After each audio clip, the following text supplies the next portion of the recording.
Before we begin this video, of course, I want to start us off by saying my thoughts and prayers go out to the entire Joe Gibbs Racing family. This morning, as many of you have known already, former NASCAR driver, son of Joe Gibbs, and the father of newly crowned Xfinity champion Ty Gibbs passed away in his sleep this morning. It's an unthinkable tragedy that I'm still cannot comprehend, and I will talk about this later on in the video. But again, I just want to say that my thoughts and prayers go out to Ty Gibbs, Joe Gibbs, and the entire family and everyone that's being affected by this tragedy. As always, when something as serious as this comes about, please be respectful and offer nice, kind words to Ty Gibbs and his family. I know that after Martinsville, and I am also play a role in this, there has been a lot of backlash sent to Gibbs and the entire organization. But for something like this, please put that aside and be respectful as they go through this difficult time. Coy Gibbs was 49 years old.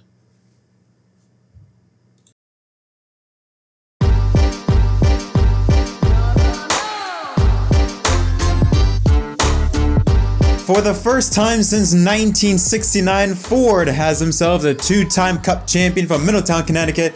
32-year-old Joey Logano wins the title and the race in absolute dominating fashion, leading 187 of 312 laps, scores his 31st career win, his fourth one in 2022, but like I said, most importantly, becomes a two-time NASCAR Cup Series champion. Forget the bump on my forehead. I know if you can see it, I scratched it. There you go. That's why it's there. Deal with it. And what was quite honestly meh. It was a meh race. For as crazy as this 2022 season was, with so many things happening, so many good and bad things, and just overall controversial things happen, it was a bit of a letdown, that championship race. It was, again, just meh. After how great the Xfinity race was yesterday, proves that, Phoenix in general is not a championship type of track. It's a good racetrack, and it can produce some really good racing. We saw that with Xfinity Series last night, but overall, the track is not a championship track, and today proved that.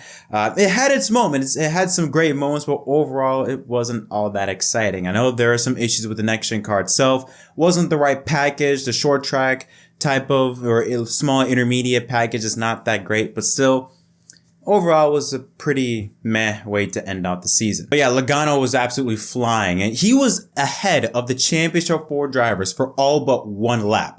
That's how good he was. He had an average running position of like 1.88. Absolutely incredible Logano was. No one of the championship four could really touch him. The only driver that could be somewhat competitive was Ryan Blaney. He ended up finishing second in this race, was real competitive, but didn't have the car like Logano had. Now again, like I said, there were some moments, stage 2, you had a very close battle between the championship 3 of Elliott, Chastain, and Bell. And then you had a great moment in the second half of stage 2 when you saw drivers trying to conserve fuel after a caution came out about midway early on in the stage, created a long green flag run, and a lot of drivers were told not to shift in order to save fuel. By this point in time, you had Ryan Blaney, who started to emerge as a possible race-winning contender, leading the entire rest of the second half of the stage and went on to win the stage. He ended up passing Logano with around 25 laps to go in order to win, like I said. But yeah, it was around the second half of stage 2 when we saw Blaney really start to emerge as a race-winning contender. And that was a very interesting part of the race for pit strategy. When do you pit, for fuel? It also exposed how important tires were. Chase Elliott pitted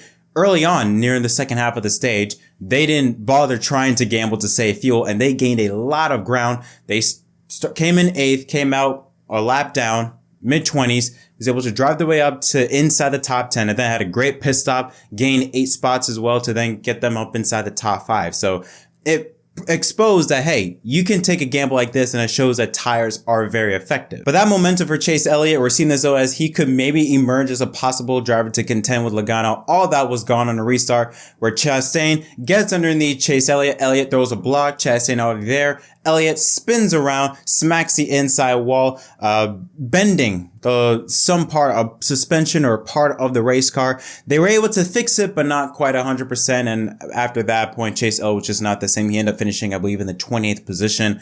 It was just out of it. He was able to get it somewhat fixed, but no longer even a threat for a top 15. Ross Chastain was just there. He had moments. In fact, late in the race in the closing laps, he was in third place, muscled his way past Chase Briscoe, was actually running down Logano and Blaney. But again, he just didn't have the car and the time capable to catch up and contend with those guys. But Chastain was always there around the top 10.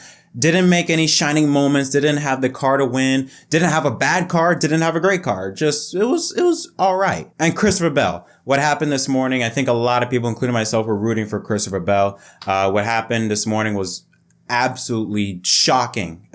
Coy Gibbs, the father of Ty Gibbs, vice chairman, COO of Joey Gibbs Racing, unfortunately passed away this morning, which is, I mean, even just now, I'm still shocked by it because just last night, Coy was with his son, watching him win the championship. And to go from that to then what happened this morning, truly, truly heartbreaking.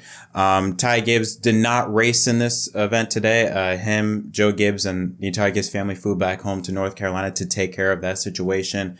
My thoughts and prayers goes out to the entire JGR and Joe Gibbs family. Daniel Hemrick replaced Ty Gibbs in this race. So they were able to get that sorted out from the racing, from the 2311 side of things, but absolutely heartbreaking thing to occur. You even saw during the pre-race ceremonies, even the Bushes, Samantha and Kyle Busch, were getting very emotional. It was truly surreal to just what was happening this morning. So yeah, because of that, there was a lot of people that wanted Christopher Bell to do it for Coy, to be able to bring home a championship to that team. Unfortunately, wasn't able to get the job done. His pit crew screwed him in the final pit stop. The final pit stop, Christopher Bell had nearly a 20-second pit stop. Absolutely horrible. That just took him straight out of contention. Bell ended up finishing in 10th place, but I mean, damn. Bell was somewhat a contender. There was a moment during the race after the final round of green flag pit stops where Bell was actually within striking distance of passing Logano, and then a caution came out that took all that momentum away, and Logano was able to just shoot out ahead. But yeah, outside of that, Bell never really had a shot. The only driver that was, I guess you could say, somewhat in contention was Chastain. And even then, Chastain didn't have that much of a shot. Logano had everybody clear that way. This was probably the most dominating Championship 4 race I've ever seen. Usually when you see the Championship 4, like since 2014, there's always that one driver that's, all right, this is a close battle. 2014, it was Harvick and Newman. 2015, it was Kyle Busch and I think Logano or Harvick. 2016, it was Jimmy and, Busch and Logano. 17, Kyle Busch and Truex. Every year, there's always that one driver. It's always a two-man battle.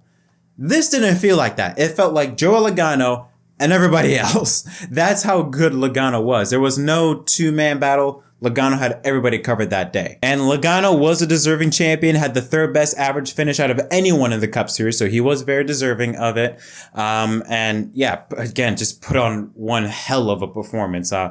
Was quite shocking to say the least. But now here's a look at the results. Logano wins, Blaney in second, Chastain third, Chase Briscoe and Kevin Harvick rounds out the top 5. Harvick now, I believe, either ties the record or breaks the record for most amount of top 5s or top 10s consecutively at a racetrack. 19. Absolutely incredible. Byron in 6th. Kyle Busch in his final Joe Gibbs Racing start comes home in 7th place. Denny Hamlin, solid 8th. Larson 9th. And Bell rounds out the top 10. Then you got Austin Cindric in 11th. 12th, Allmendinger. 13th, Austin Dillon. Eric Jones and Truex Jr. in 15th after he was caught speeding during I believe in the last pit stop. He was caught speeding. Rebounds for 15th place.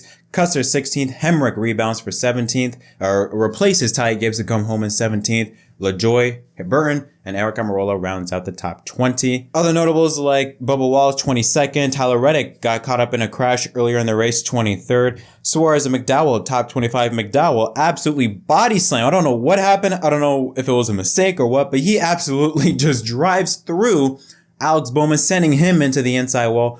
Bowman ends up finishing 34th in his NASCAR return. And then another notable, like I said, Chase Elliott, 28th place after that crash with Ross Chastain. And Brad Keselowski, his car caught on fire randomly. That's the same situation that happened with Harvick, I believe. Rubber building up, catching it on fire, caused that, ended up finishing in 35th place. But yeah, this race for me personally didn't feel as important when we heard about what happened with Coy Gibbs. For me personally, it took me out of the excitement of the race because of what happened. Again, my thoughts and prayers goes out to the entire Joe Gibbs family.